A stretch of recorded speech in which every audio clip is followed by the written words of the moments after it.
Paivalike government higher secondary സ്കൂളിലെ 9ാം class വിദ്യാർത്ഥിയെ 10ാം class വിദ്യാർത്ഥികൾ വളഞ്ഞിട്ടാക്രമിച്ചതായി പരാതി. പരിക്കേറ്റ അവശനിലയിലായ കുട്ടിയെ മംഗൽപാടിയിലെ മഞ്ചേശ്വരം താലൂക്ക് ആശുപത്രിയിൽ പ്രവേശിപ്പിച്ചു. This news sponsored by Bobby Chamanur International Jewelers, traditionally trusted for 162 years.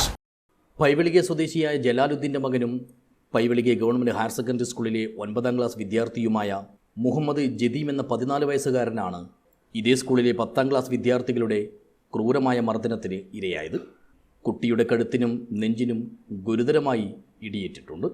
പ്രാഥമിക ശുശ്രൂഷകൾക്കിടെ പരിക്കുകൾ സാരമാണെന്ന് കണ്ടതിനാൽ കുട്ടിയെ പിന്നീട് മംഗൽപാടിയിലെ താലൂക്ക് ആശുപത്രിയിൽ പ്രവേശിപ്പിക്കുകയായിരുന്നു. സ്കൂൾ വിട്ട് വരുന്നതിനിടയിലാണ് മുതിർന്ന വിദ്യാർത്ഥികൾ ചേർന്ന് മുഹമ്മദ് ജദീമിനെ വളഞ്ഞിട്ടാക്രമിച്ചതെന്നാണ് പറയുന്നത്. ഉപ്പള പൈവളികെ മേഖലകളിലെ വിദ്യാലയങ്ങളിൽ മുതിർന്ന വിദ്യാർത്ഥികൾ ജൂനിയർ വിദ്യാർത്ഥികളെ റാഗ് ചെയ്യുന്നതും മർദ്ദിക്കുന്നതും പതിവായി മാറുകയാണെന്നാണ് നാട്ടുകാർ ചൂണ്ടിക്കാട്ടുന്നത്. ഇതേ ദിവസം തന്നെ ഉപ്പളയിലെ മറ്റൊരു സ്കൂളിലും ഇതിന് സമാനമായ രീതിയിൽ റാഗിംഗ് പ്രശ്നങ്ങൾ ഉടലെടുത്തിരുന്നു. എന്നാൽ ഇത് പിന്നീട് നാട്ടുകാരും സ്കൂൾ അധികൃതരും ഇടപെട്ട് ഒത്തുതീർപ്പാക്കുകയായിരുന്നു എന്നാണ് അറിയുന്നത്.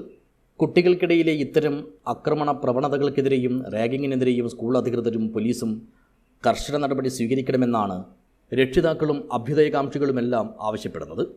സംഭവത്തിൽ പോലീസിൽ പരാതി നൽകാനാണ് മർദ്ദനത്തിനിരയായ കുട്ടിയുടെ കുടുംബത്തിന് തീരുമാനമെന്നും അറിയുന്നു. News bureau, Uppala.